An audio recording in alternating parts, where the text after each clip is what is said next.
Hello guys, welcome to the channel Math Ko Math with Aditya. In this video, we'll be seeing the exercise 1.3 of real numbers. So let's start. Hey guys, this is the question 3 of the exercise 1.3 of real numbers. So in this question, prove that the following are irrationals. So the first one is 1 by root 2.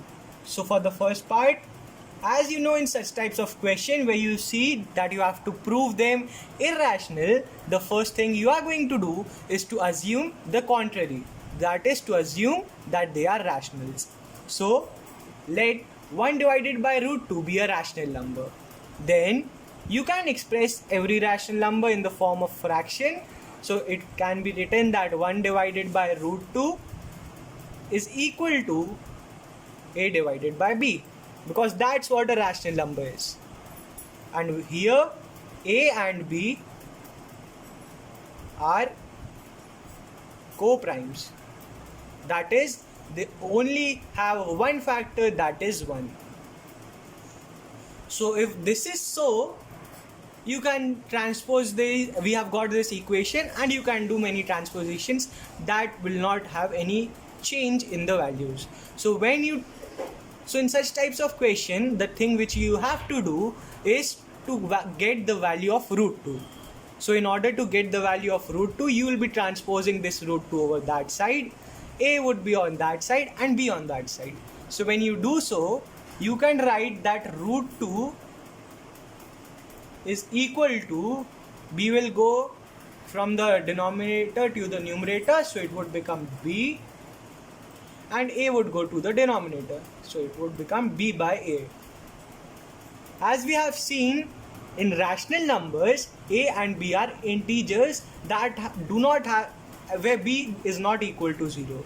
So in this situation, when an integer is divided by an integer, you get a fraction, and that's what a rational number is.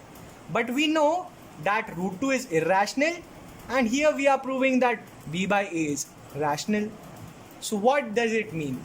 So we can write that from this equation, b by a, so b divided by a is rational,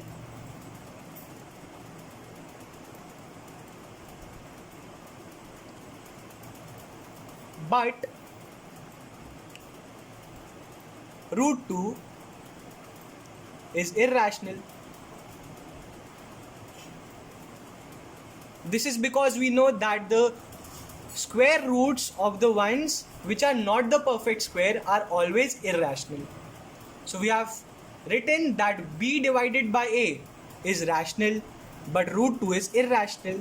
So here what we are doing is that we are equating a rational number with an irrational number. So this is what our contradiction. This contradicts our assumption that 1 divided by root 2 is rational, because a rational number can never be equal to irrational. Therefore, 1 by root 2 is irrational. So now let's move on to the next question. So for the next question, you have 7 divided by root 5. Again, you will be assuming the contrary. So let 7 divided by root 5 be a rational number. So if this is so, you can express 7 divided by 7 root 5, sorry. So 7 root 5 is equal to a by b. Again the same logics, where a and b are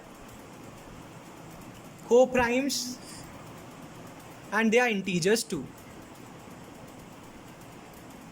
So when you have got this equation and you know that you have to get the value of root 5, the simple thing you are going to do is to transpose this b over that side. It's a numerator here, so it would become the denominator there. So what you get is that root 5 is equal to a divided by 7b. So here, when you multiply an integer by another integer, you will get some integer, and when you divide some integer by another integer, you will get a fraction. So if this 7b is equal to c, so you have got that root 5 is equal to a divided by c. And this is what a rational number is. So a divided by c is rational because it is in the form of p by q. So it is rational, but we know that root 5 is irrational. Okay, again we have done the same thing. We have equated a rational number with an irrational number. So what is the reason? This is that this contradicts our assumption that 7 by root 5 is rational, because we have proven that root 5 is irrational. So when it is multiplied by 7, it would be an irrational number. So therefore 7 root 5 is irrational. So now let's move on to the third part. Here you have 6 plus root 2. Again, since we have to prove them irrationals, we'll be assuming the contrary. So let 6 plus root 2 be a rational number. Then what you will be doing is that you can write it in the form that 6 plus root 2 is equal to a divided by b, which are co-primes.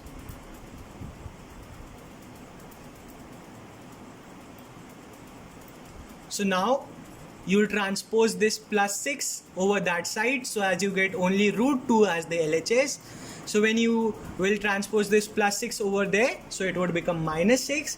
So now you can write that root 2 is equal to a by b minus 6. So you can always write 6 as divided by 1. You can write any number as divided by 1. So here the LCM of b and 1 would be b only. So you will be subtracting.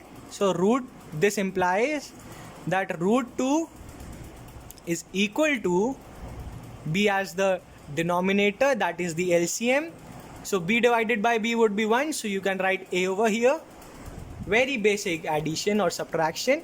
So a minus, as you can see, we have only 1 here and we have to multiply with b. So we will be multiplying the numerator also. So 6 multiplied by b is 6b. So here we have a minus 6b. So now a is also an integer, b is also an integer. So all this value, that is a minus 6b, can be written as some another integer, that is c, and that would be divided by b. And this all is equal to root 2. So now as you can see, you have that root 2 is equal to c divided by b. And this is in the form of p divided by q, that is a rational number. So we have proven that root 2 is equal to some rational number. But we know that root 2 is irrational.